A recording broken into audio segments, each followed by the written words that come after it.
everybody, it's Ron from Pick Dawgz, and this is Ron's Rundown, where we go over the MLB games scheduled for Wednesday, April 16th, 2025. Now, if you like this video, make sure to hit that thumbs up button and subscribe. Put your baseball picks in the comments section below. And if you're looking for my best bets, including my rundown best bet in Major League Baseball, you can find those at the Premium Picks tab at pickdawgz.com. There's also a link in the description.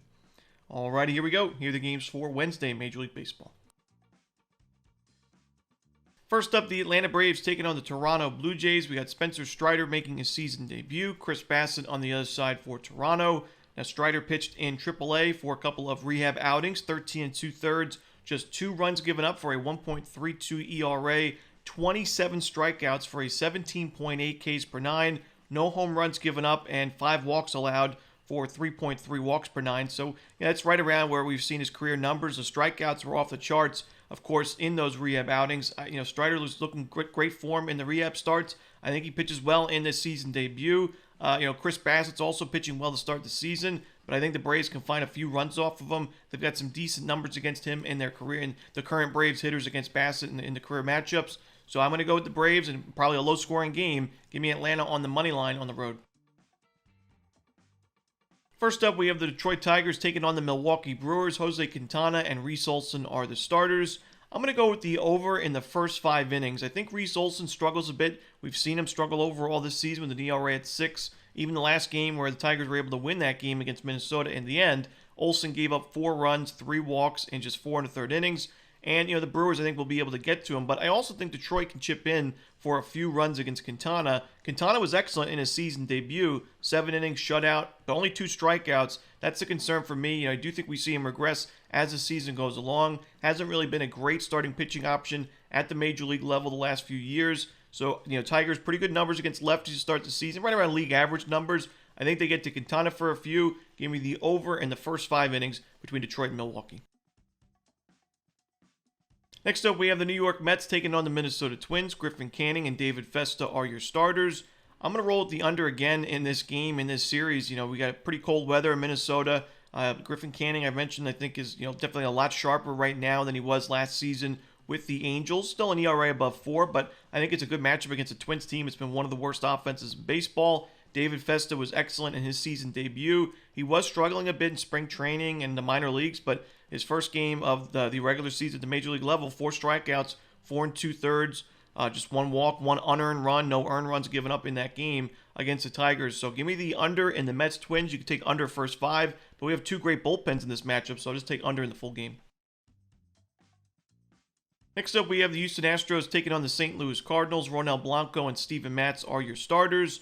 Steven Matz has pitched well out of the bullpen for St. Louis this season, but as a starting pitcher, I just don't love this spot for him. I don't love him as a starter in the Cardinals rotation. The expected numbers are a little bit steep. He's somebody that only has 6 strikeouts in 11 2/3 on the season, and the Astros, I think, will be able to get to him. They have a low strikeout rate and a high walk rate against lefties to start this season, and Ronel Blanco has struggled. There's no doubt about that. He's got an ERA above 6 right now, but I still think that Blanco is the better option in this game. I like the fact that he had 7 Ks in 5 innings, a 2-run ball against the Astros. Definitely his best start of the season in that last game. That ended up being a blowout win for the Astros. I don't think it's going to get that ugly, but I do think Houston wins, potentially wins by more than a run. I'll lean towards the Astros on the money line and run line in this one.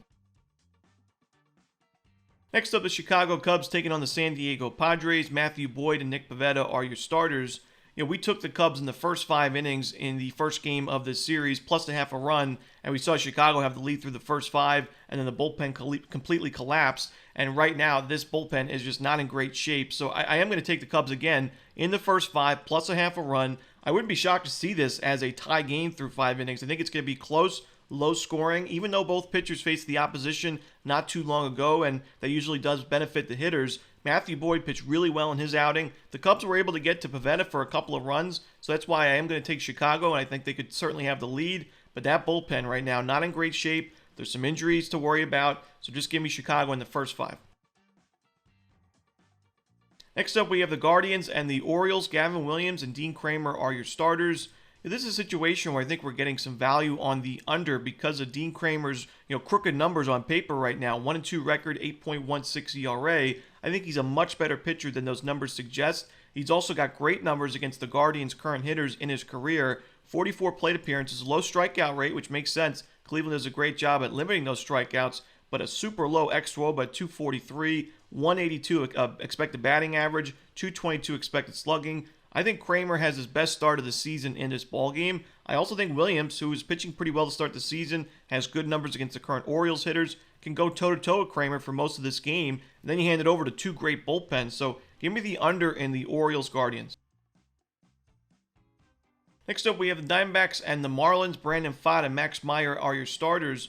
Now, a lot of times we talk about the Marlins rotation. We talk about Sandy Alcantara and Edward Cabrera, and rightfully so. But I also think Max Meyer is certainly in the conversation as one of the better arms in this rotation. He's having a great start to the season. He's at about 18 innings of work, 2.0 ERA, 19 strikeouts, just one home run given up, and he's coming off a game against the Mets where he was at Citi Field. He was, the Marlins were a pretty sizable dog in that game. They went 6 1/3, shutout baseball. The Marlins won at 5-0. They're 2-1 in his first 3 starts, and I think he pitches well enough to keep the Marlins competitive in this game. I'm going to take Miami plus 1.5 runs. Pfaadt has pitched well to start the season himself. It's 3 6-inning performances. 2 of those were quality starts, but the strikeout numbers have been inconsistent. He's been inconsistent overall in his career so far as a starting pitcher. 4 home runs already given up in those 18 innings. Give me the Marlins here, plus the 1.5 runs and a sprinkle on the money line. Next up, the Seattle Mariners taking on the Cincinnati Reds. We got Bryce Miller and Nick Martinez as the starters. This one is 6:40 Eastern on Fox Sports 1. Nick Martinez as a starting pitcher this season. The Reds are 0-3 in those games. He is 0-2 overall, 6.06 ERA. I have to fade him yet again as a starter until we see something change. I know the Mariners aren't an offensive juggernaut, but they're starting to play better baseball. Bryce Miller's also starting to play better baseball. He had a tough start to the season. His last outing was his best by far of the 3. So give me the Mariners in this game on the money line on the road. Next up, we have the Washington Nationals and the Pittsburgh Pirates. Mitchell Parker and Bailey Falter are the projected starters.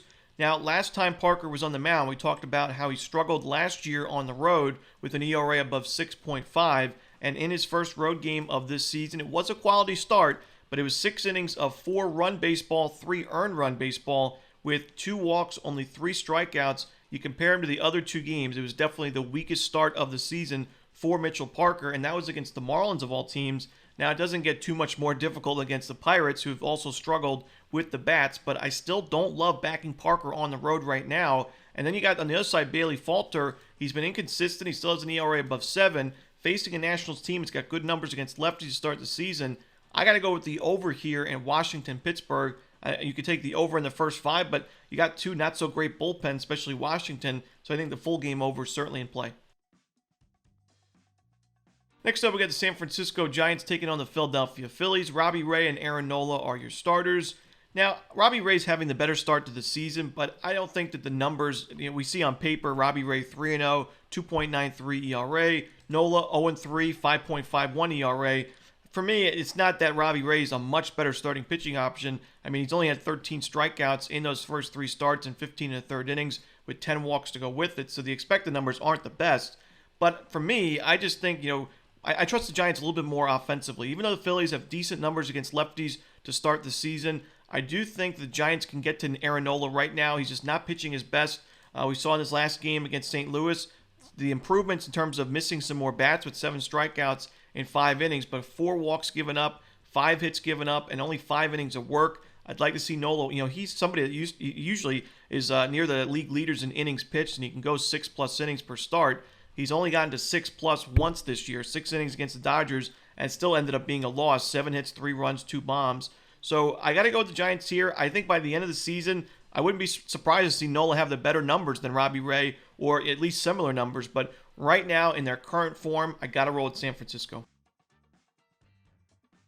Next up, we got the Boston Red Sox taking on the Tampa Bay Rays. Still waiting for the official starter right now for Boston, but I am seeing Sean Newcomb listed on ESPN, so he very well could be the starter. Zach Littell should be going for the Rays. Littell looking to bounce back from one of his worst starts in a Rays uniform, giving up 4 homers and 7 runs in that last one against the Angels. But I do think he'll be a lot better here and going forward. He faces a Red Sox team that, just so far this season, not the best numbers offensively. You look at the plain, black and white numbers, OPS, team, batting average against right-handed pitching, strikeout rate, they're not great. But even the underlying numbers, some of the sabermetrics or advanced analytics, Expected batting average, barrel percentage, hard hit percentage, just not great for Boston as a team right now. Rafael Devers going into Tuesday's game only had 1 home run, but for me, Littell's got great numbers in his career against the current Red Sox hitters. 51 plate appearances, steep strikeout rate, low walk rate, low xWOBA. I think he bounces back, and if it is Newcomb on the mound for the Red Sox,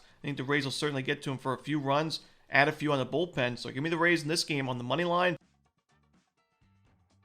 Next up, we got the Royals and the Yankees on Prime Video, 7:05 Eastern. Chris Bubic and Clark Schmidt are your starters. Similar to Spencer Strider, Clark Schmidt is making a season debut, and similar to Strider, he pitched really well in the rehab starts in the minor leagues. He was in Double-A ball, but still pitched really well, good strikeout numbers. I think he has a good outing against the Royals team. Offensively, not the best start to the season against right-handed pitching. Chris Bubic, I've mentioned, I think he's a breakout starter for the Royals this year. He's 2-1 with a sub-3 ERA, sub-1 ERA at .96. He's got good strikeout numbers, an 18 2/3, 21 Ks, just 1 home run given up. Definitely his weakest start of the season last game against the Guardians, but I still think he'll be good enough to keep this game low scoring. Give me the under in Royals-Yankees.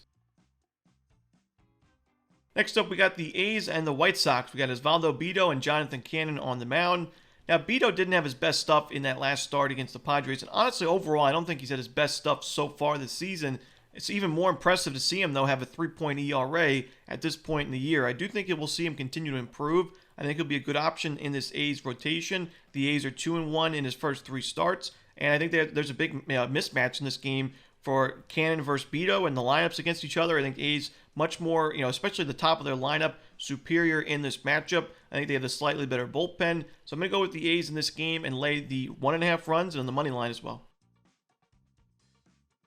Next up, we got the Angels and the Rangers. Still waiting for a starter for the Rangers, but Jose Soriano should be going for the Angels. I mentioned I think Soriano's a great option in this Angels rotation. I think he's a really underrated starter. His last game at Steinbrenner Field against the Rays team, we're seeing score some runs right now. Soriano went 7 2/3, a 1-run ball, and that was 93 pitches. He was very efficient. Still had 4 strikeouts. He can miss a few bats here and there, but he does a great job of keeping the ball on the ground against the Rangers team at Globe Life Field. That's very important. I think Soriano pitches well. The Angels lineup right now, you look at those numbers, I mentioned with the Red Sox struggling in the hard hit percentage department and xWOBA. The Angels, they're top 15, top 10 in the league in a lot of those categories, so they're doing a great job offensively. Still don't love that bullpen, especially with Ben Joyce right now injured, but I think the Angels find a way to win this game, so give me LA on the money line. Next up, we got the Rockies and the Dodgers. No official starter for LA, but we should see German Marquez going for the Rockies. I'm going to lean towards the under for now. I think Marquez is still the best option in this Rockies rotation. I think we see him bounce back from that tough start in the last game against the Padres. He's got decent numbers, not amazing numbers, but decent against the Dodgers in his career. It's tough to have great numbers against LA, especially when most of those, or half of those matchups at least, are at Coors Field. But I think Marquez can put together 4 or 5 decent innings. The Rockies' offense is the big problem for me. It's why I like the under. The offense is so inconsistent right now, and Brenton Doyle being out of the lineup is even worse for this team. They strike out a ton. I got to go with the under here. And Rockies-Dodgers, you could take them in the first 5 under because of that Rockies bullpen, but I'll take the full game under as well. Just a lean, not my favorite game on the board. And that's it. Those are the games for Wednesday in baseball. Hope you enjoyed this video. Again, if you're looking for my best bets, you can find those at Pick Dawgz Premium. As always, Romanelli. Good luck.